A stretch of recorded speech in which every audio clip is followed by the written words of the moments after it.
போராட்டம் இன்னைக்கு நேற்று நடக்கல. இந்த நீட்டு தேர்வால் இன்னைக்கு எத்தனாயிரம் பெண்கள், எத்தனாயிரம் ஆண்கள், படித்த மாணவர்கள் இன்னைக்கு எத்தனாயிரம் பேர் இன்னைக்கு அழிஞ்சு போயின்னு இருக்காங்க அந்த நீட்டு தேர்வால். இந்த நீட்டு தேர்வு அப்போதுலேருந்து ரத்து செய்யணும் தான் சொல்லிட்டு போராடின்னு இருக்கோம். ஆனால் இதுக்கான போராட்டம் இதுதான் சரியான போராட்டம். இந்த போராட்டம் கைவிடக்கூடாது. இதுக்கப்புறமும் இது தொடர்ந்து போராடி கொண்டே இருக்கணும். அதனால் எங்களால் முடிந்த நாம் தமிழர் சொந்தங்கள் திரும்ப திரும்ப போராடி கொண்டே இருப்போம். இது பிரபாகரன் பிள்ளைகள். யாருக்கும் அஞ்ச மாட்டோம், யாருக்கும் ஓய மாட்டோம். நீங்கள் ரோட்டில் போராடாம நான் வீட்டில் போய் போராடணுமா? என்னங்க கேள்வி இது? ரோட்டில் தாங்க போராடணும். எல்லா மக்களுக்கும் இந்தியா ஸ்டேட் இந்தியாவில் இருக்கிற மக்களுக்காக தான் நாம் போராடின்னு இருக்கிறோம். இதை வீட்டில் போய் போராட முடியுமா? ரோட்டில் தாங்க நின்று போராடணும். போராடினா தான் ஜனத்துக்கு பார்க்குற ஜனத்துங்களும் புரியும், படிக்காதவங்களும் புரியும், எல்லா மக்களுக்கும் புரிய வேண்டியது தான் இந்த ரோட்டில் உட்காந்து போராடணும். போராட்டம் என்பது ரோட்டில் தான் போராடணும். அதுதாங்க எதுக்குங்க சொல்கிறாங்க தற்கூரி அறிவில்லாதவங்க எதுக்கு சொல்கிறாங்க? இன்னைக்கு இங்கே நாடே அடிச்சுன்னு மாஞ்சின்னு எவ்வளோ பேர் இதில் பசி பட்டினோட அவன் எங்கெங்கே நீட்டு தேர்வுக்கு உட்காந்து போராடி நிற்கிறான். நீங்கள் என்னடானாக்கா ஜனநாயகம் உட்காந்து படம் பார்த்துக்குன்னு நீட்டை பார்க்கணும் எதை பார்க்கணும்? எங்க நல்ல அறிவாளியே கிடையாது. நீட்டு இன்னைக்கு எவ்வளோ ஜனங்க போராடி நிற்குது. நீ போய் படம் பார்த்துன்னு கூத்தடிச்சுன்னு உட்காந்துக்கிற. கூத்தடிக்கிற நேரமா இது? நாடே போராடி நிற்குதியா? நாட்டை பாருங்க. நாட்டை பார்க்காத போய் படத்தை பார்த்துனுங்கிற. சரியா? இந்த போராட்டம் நீட்டுக்கு எதிரான போராட்டம். நீட் இருக்கக்கூடாது. நீட் ஒரு ஏற்றத்தாழ்வான விஷயம். ஏழை மாணவர்களால் நீட் கோச்சிங்க்கு காசு கட்டி படிக்க முடியல. ஸோ இந்த ஏற்றத்தாழ்வு இருக்கக்கூடாது, நீட்டே வேணாம் அப்படின்னு நாம் தமிழர் போராடணும். இதை எப்படி பார்க்குறது, எப்படி சொல்கிறேன்னா, ரோட்டில் போராடக்கூடாது, ரோட்டில் இறங்கி தான் போராடணும். புரட்சினா ரோட்டில் இறங்கி பண்ணுறது பேர் தான் புரட்சி. அப்போ அவங்கள மாதிரி ட்வீட் போட்டுட்டு பேசாமல் இருந்துக்கலாமா? அவங்க கட்சி தலைவர் போடுறாரு, ட்வீட் போட்டுட்டு பேசாமல் இருந்துக்கிறாரு, நாங்கள் நீட்டுக்கு எதிராக தான் இருக்கோம், அந்த மாதிரி போட்டுட்டு பேசாமல் இருந்துக்கிட்டா போதுமா? நான் கேள்வி கேட்குறேன். அவர் பேர் என்ன?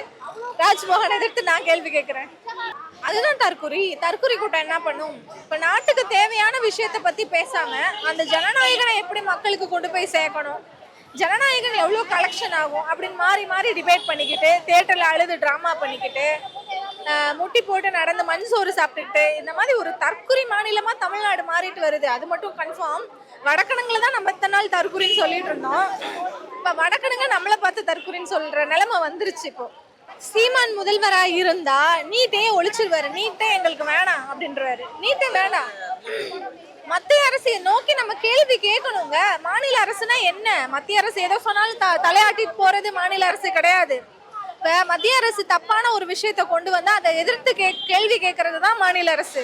இப்ப மத்திய அரசு நீட்டை கொண்டு வந்தா மாநில அரசை எதிர்த்து கேள்வி கேட்கணும். இப்ப இருக்க மாநில அரசை எதிர்த்து கேள்வி கேட்கல. அவங்களுக்கு தொணை போற மாதிரி தான் தெரியுது.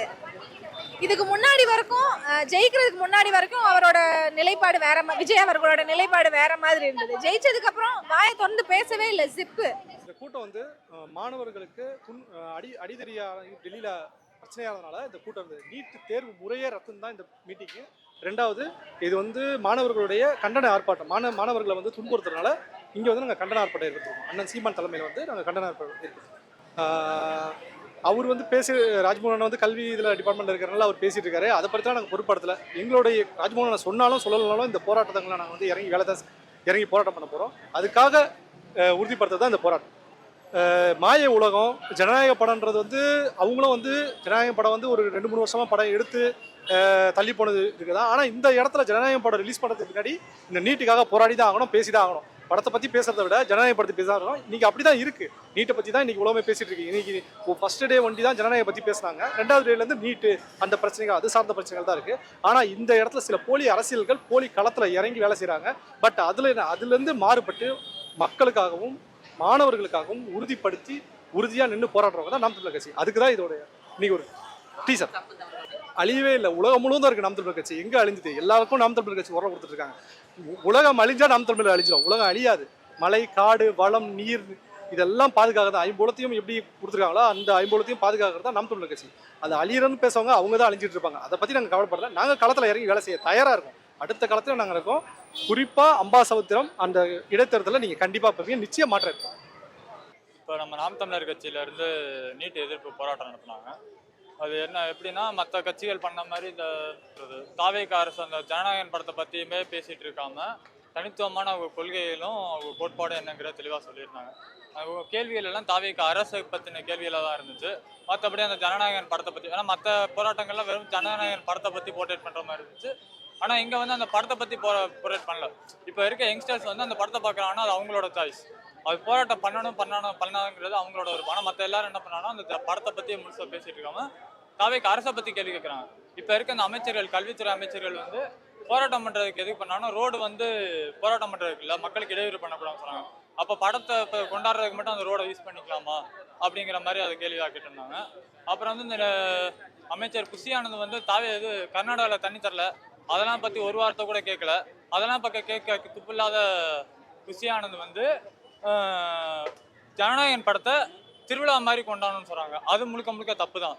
அவங்க வந்து ஒரு அமைச்சராக இருந்துக்கிட்டு ஒரு படத்தை போர்ட்ரேட் பண்ணி அந்த படத்துக்கு போய் அழுகிறது, அந்த பேனரை கட்டி பிடிச்சி அழுகிறது, இதெல்லாம் முழுக்க முழுக்க தவறாக தான் இருக்குது. தாவேக அரசு சுத்தமாக சரியில்லை. அதை தெளிவாக சொல்கிற மாதிரி இருந்தது. அவர் யார் முதல்ல, அவர் யாருன்னே மக்களுக்கு தெரியாது. இவங்க முழுக்க முழுக்க ஓட்டு போட்டது எல்லாமே விஜய்ங்கிற ஒரு படத்தை காட்டி அந்த ஃபோட்டோவை காட்டி தான் அவங்க ஓட்டு போட வச்சாங்களே தவிர அவரே முதல்ல யாருக்கும் தெரியாது. அவர் யாருன்னு போய் அவங்க கல்வித்துறை அமைச்சர் அவரே சொல்லியிருப்பார் ஒரு வீடியோவில். அதை முழுசாக அவரை போய் பார்க்க சொல்லுங்கள். அதுக்கப்புறம் சீமான் யாருங்கிறது அவருக்கே தெரியும்.